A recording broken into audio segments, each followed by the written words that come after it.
اس کے خواب و خیال میں بھی نہ تھا کہ اس علاقے میں ایسے چمگادڑ بھی موجود ہیں جو انسانی لہو کے پیاسے ہیں۔ دل دہلا دینے والی حقیقت۔ شہر کے ہسپتال میں اس وقت بہت بھیڑ لگی ہوئی تھی۔ لوگوں کا ایک جمع غفیر تھا جو اس وقت کم ہونے کی بجائے مزید امڑتا چلا آ رہا تھا۔ ڈاکٹر اپنے سفید کوٹ پہنے یوں ہسپتال کے کوریڈور میں بھاگتے پھر رہے تھے جیسے اس وقت کوئی ملک کا صدر زیر علاج ہو۔ نرسوں نے الگ شور مچا مچا کر ہسپتال کا ماحول مزید ناخوشگوار بنا رکھا تھا۔ وہ ہسپتال کے اندر گھسنے والوں کو باہر نکلنے کے لیے کہہ رہی تھیں، لیکن لوگ ان کی باتوں کو سنی انسنی کر کے اندر کمروں میں گھسنے اور جھانکنے کی کوششوں میں لگے ہوئے تھے۔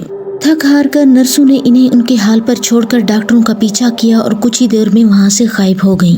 کوریڈور کے اندر کچھ لوگ دیواروں سے لگے آپس میں چامگوئیاں کر رہے تھے۔ بھانت بھانت کی بولیاں بولی جا رہی تھیں۔ کچھ لوگ کھڑکیوں کے اندر تانکا جھانکی میں مصروف تھے۔ بات ہی کچھ ایسی تھی جس کی وجہ سے شہر میں ایک ہنگامہ برپا ہو گیا تھا۔ اس وقت ہسپتال میں تقریباً 10-15 افراد انتہائی خوفناک زخمی حالت میں لائے گئے تھے، جن کے چہروں پر کسی جانور کے کاٹنے کے نشانات واضح تھے، اور ان کی گردنوں کے پیچھے تقریباً ایک جیسے کئی نشانات پائے گئے تھے جن میں سے بری طرح خون رس رہا تھا۔ یہ سب کے سب دیہاتی لوگ تھے جو شہر سے تقریباً 8 کلومیٹر کے فاصلے پر ایک گاؤں سردار گڑھ کے افراد تھے۔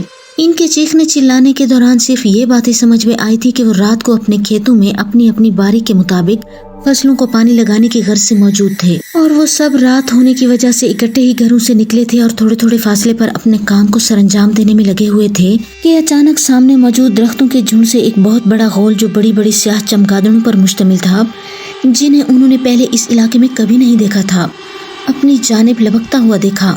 اس سے پہلے کہ وہ اپنے بچاؤ کے لیے کچھ کرتے، انہوں نے ان سب پر حملہ کر دیا اور ان کے کاٹنے سے وہ بری طرح زخمی ہو گئے۔ انہوں نے بتایا کہ ان کے کاٹنے سے انہیں یوں محسوس ہو رہا تھا جیسے وہ ان کی گردنوں اور چہروں سے خون پی رہی ہوں، لیکن اپنے بچاؤ کے وقت ہاتھ وغیرہ چلانے سے وہ ان کے کاٹنے سے مزید زخمی ہونے سے بچ گئے، لیکن انہیں یوں محسوس ہونے لگا جیسے کسی نے ان کے زخموں پر مرچیں چھڑک دی ہوں۔ بہرحال وہ سب کسی نہ کسی طریقے سے اپنے گھروں کو لوٹے۔ ان کے گھر کے افراد اور دیگر گاؤں کے لوگوں نے انہیں یہاں ہسپتال میں پہنچایا۔ ڈاکٹروں کے ساتھ ان کی رداد سننے والے دیگر لوگ بھی محو حیرت تھے۔ ان کی باتیں سن کر ہسپتال کے اندر خوف کی ایک کیفیت طاری ہو گئی تھی۔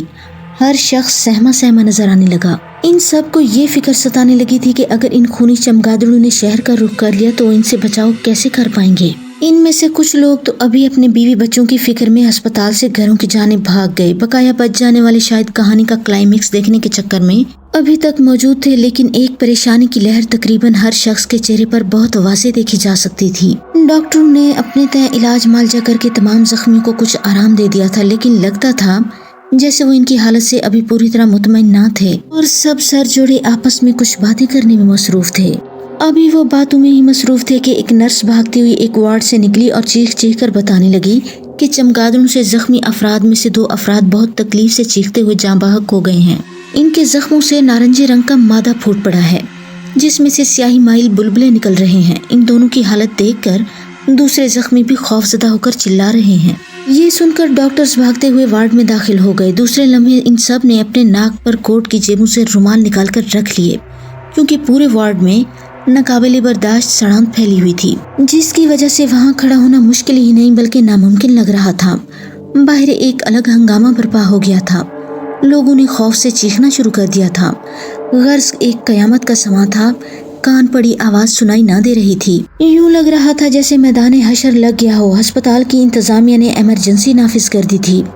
ڈاکٹروں کی دوڑیں لگ گئی تھیں، لیکن ان سب کی بھاگ دوڑ بیکار ثابت ہوئی، کیونکہ صرف چند منٹ اور گزرے ہوں گے کہ پے در پے زخمی بھی اس حالت میں مرتے چلے گئے، اور کچھ ہی دیر میں وہاں سب افراد لاشوں کی صورت میں وہاں موجود تھے۔